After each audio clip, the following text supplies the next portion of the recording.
సిరిసిల్ల జిల్లా కలెక్టర్ సందీప్ కుమార్ ఝా మరో వివాదంలో చిక్కుకున్నారు. భూసేకరణ పరిహారం చెల్లించాలన్న హైకోర్టు ఉత్తర్వులను అమలు చేయని రాజన్న సిరిసిల్ల కలెక్టర్ సందీప్ కుమార్ ఝా తీరుపై హైకోర్టు తీవ్ర ఆగ్రహం వ్యక్తం చేసింది. తామిచ్చిన ఉత్తర్వులను ఎందుకు అమలు చేయలేదని నిలదీసింది. గతంలో ఇచ్చిన ఉత్తర్వులను అమలు చేయకపోగా వ్యక్తిగతంగా హాజరై వివరణ ఇవ్వకపోవడంపై మండిపడింది. కోర్టు అంటే లెక్కలేదా అని నిప్పులు చెరిగింది. హైకోర్టు ఆదేశాలను అమలు చేయని కలెక్టర్తో పాటు భూసేకరణ అధికారికి బెయిలబుల్ వారెంట్ జారీ చేసింది. అక్టోబర్ 8న జరిగే విచారణ సమయంలో కలెక్టర్ను తమ ముందు హాజరుపరిచేలా చర్యలు తీసుకోవాలని హైకోర్టు రిజిస్ట్రీకి ఉత్తర్వులు జారీ చేసింది. మిడుమానర్లో ఇంటిని కోల్పోయిన ఎల్లయ్య అనే నిర్వాసితుడికి అధికారులు పరిహారం చెల్లించకపోవడంతో ఆయన కోర్టును ఆశ్రయించారు.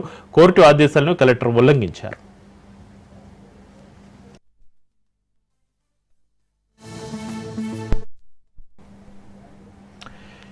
ఇక సిరిసిల్ల జిల్లా కలెక్టర్ సందీప్ కుమార్ ఝా మరో వివాదంలో చిక్కుకున్నారు. భూసేకరణ పరిహారం చెల్లించాలన్న హైకోర్టు ఉత్తర్వులను అమలు చేయని రాజన్న సిరిసిల్ల కలెక్టర్ సందీప్ కుమార్ ఝా తీరుపైన హైకోర్టు తీవ్ర ఆగ్రహం వ్యక్తం చేసింది. తామిచ్చిన ఉత్తర్వులను ఎందుకు అమలు చేయలేదని నిలదీసింది. గతంలో ఇచ్చిన ఉత్తర్వులను అమలు చేయకపోగా వ్యక్తిగతంగా హాజరై వివరణ ఇవ్వకపోవడంపై మండిపడింది. కోర్టు అంటే లెక్కలేదని నిప్పులు చెరిగింది.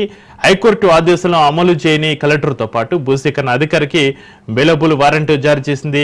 అక్టోబర్ 8న జరిగే విచారణ సమయంలో కలెక్టర్ను తమ ముందు హాజరుపరిచేలా చర్యలు తీసుకోవాలని హైకోర్టు రిజిస్ట్రీకి ఉత్తర్వుల జారీకి సంబంధించి మరింత సమాచారాన్ని మా ప్రతినిధి రవీందర్ ఫోలేళ్లు అందిస్తారు. రవీందర్, చిక్రీ రాజన్న సిరిసిల్ల జిల్లా కలెక్టర్ సందీప్ కుమార్ ఝాపై ఒకవైపు హైకోర్టు అయితే వారెంట్ జారీ చేయడం జరిగింది. అయితే గత కొన్ని రోజుల నుంచి కూడా మిడ్మానేరు ప్రాజెక్టు నిర్మాణం కారణంగా తన సొంత భూమి అంటే చీర్లవంచ గ్రామానికి చెందిన నిర్వాసితుడు వేల్పుల ఎల్లయ్యకు సంబంధించిన సొంత భూమి ఆ మిడ్మానేరు ఒక ముంపు గ్రామంలో పోవడం జరిగింది. అప్పటి నుంచి అతనైతే కోర్టును ఆశ్రయించడం జరిగింది. అయితే నాకు ముంపు గ్రామంలో నా ఇల్లు పోయింది, నాకు ఒకవైపు నష్టపరిహారం అందడం లేదనే కోణంలో కూడా హైకోర్టును ఆశ్రయించడంతో అతనికి తీర్పు కూడా వెలువరచడం జరిగింది. ఇతనికి నష్టపరిహారం కింద ఎంత వస్తుందో దానికి సంబంధించి కట్టియాలనే కోణంలో కూడా ఒకవైపు జిల్లా యంత్రాంగానికి రాజన్న సిరిసిల్ల జిల్లా యంత్రాంగానికి ఒకవైపు కోర్టు అయితే ఆదేశాలు జారీ చేయడం జరిగింది. కానీ ఇప్పుడు జారీ చేసి దాదాపు ఒక 3 నెలల కాలం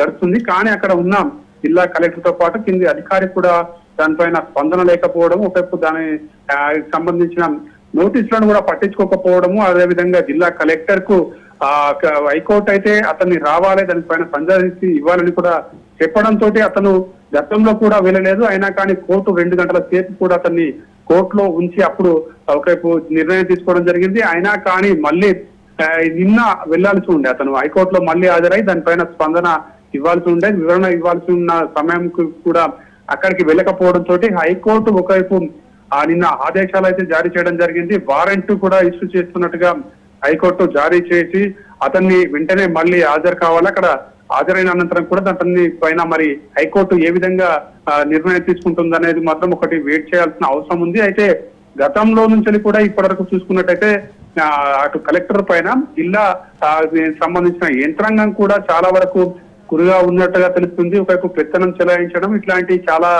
సార్లు అక్కడ జరిగాయి. ప్రభుత్వాన్ని కావచ్చు, ఒకవైపు అధికారులను కావచ్చు, ఎవరిని కూడా లెక్క చేయని ధోరణి ఉందనే కోణంలో కూడా అతని పైన కొన్ని చర్చలు అయితే రాజన్న సిరిసిల్ల జిల్లాలో జరుగుతున్నాయి. దానికి నిదర్శనంగానే ఇప్పుడు ఈ హైకోర్టు ఒకవైపు నోటీసులు జారీ చేసి అంటే వారెంట్కు దాకా తెచ్చుకునే పరిస్థితుల నేపథ్యంలో ఒక జిల్లా కలెక్టర్ అయి ఉండి కూడా ఈ విధంగా ప్రవర్తించడంతో ఒకవైపు అక్కడ ఉన్న ఆ కింది స్థాయి అధిక ఉద్యోగులు కూడా చర్చ జరుపుతున్న పరిస్థితి అయితే కనబడుతుందని చెప్పవచ్చు. ఎందుకంటే దాన్ని సొంతంగా కలెక్టర్ స్వయంగా కోర్టుకు హాజరు కాలేదు కాబట్టి ఈ నోటీసులు అయితే ఇవ్వాల్సి వచ్చింది. గైర్హాజరు కావడంతోనే ఇటువంటి చర్యలకు ఒక జిల్లా కలెక్టర్ పూనుకోవడంతో కోర్టు ఒకవైపు అతనికి వారెంట్ అయితే ఇష్యూ చేసిన పరిస్థితులు అయితే చెప్పవచ్చు. అంటే నష్టపరిహారం మరి ఎప్పటికో ఇచ్చి ఉండాల్సింది, మరి నష్టపరిహారం అతనికి వచ్చింది, దాన్ని ఇవ్వాల్సిన కోణంలో అతనికి ఇచ్చినట్టయితే ఇవన్నీ సమస్య ఉండకపోతుండే, ఇంత రాదంతం ఉండకపోతుండే. కానీ అతను ఇగోకు వెళ్ళాడా, మరి ఎందుకు గురించి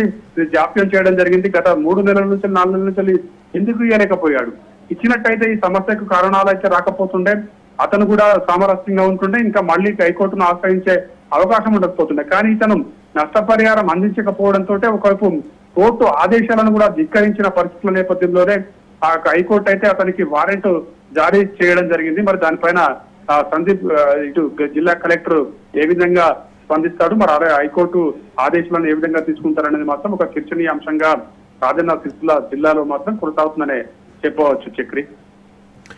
అయితే రవీందర్, కలెక్టర్ పైన కోర్టు ఆగ్రహం వ్యక్తం చేసింది. మిడిమానేరులోని ఇంటిని కోల్పోయిన ఎల్లయ్య ఈ కోర్టు ఆగ్రహం పైన వారు ఏమంటున్నారు?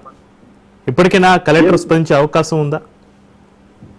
మీరు అన్నట్టుగా ఒకవైపు మనం గతంలో కూడా చూసుకున్నాం, నిన్న కూడా ఒకవైపు ప్రజాపాలన అక్కడ కార్యక్రమంలో అక్కడ స్థానికంగా ఉన్న విప్ ముందర రావడము, అక్కడ అతను వెయిట్ చేయడము, కలెక్టర్ లేట్ గా రావడం, అంటే ఇటువంటి సమస్యలు చాలా చోటు చేసుకుంటారు. అంటే మరి ఇది ఇగోగా పోతుండా లేకపోతే ఏ విధంగా పోతుండో, ఎందుకంటే విమానాల్లో ముంపు గ్రామాల్లో ప్రజలకు అందరికి వచ్చినాయి. ఇతను హైకోర్టును ఆశ్రయించాడు, అతను హైకోర్టు కూడా ఆదేశాలు ఇచ్చింది, అతని నష్టపరిహారం అతనికి ఇవ్వాలని చెప్పినప్పటికీ కూడా ఇన్ని రోజుల నుంచి జాప్యం చేయడం, ఇటువంటి కారణాలు మరి హైకోర్టునే ధిక్కరించే ధోరణి అక్కడ కనబడుతున్నట్టుగా స్పష్టంగా ఉంది. ఎందుకంటే ప్రతి ఒక్క పీసీకి హాజరు కావాలి, కోర్టు ఆదేశాలు జారీ చేసినప్పుడు హాజరై దానిపైన వివరణ ఇవ్వాలి. మరి ఎందుకు ఇస్తలేవు?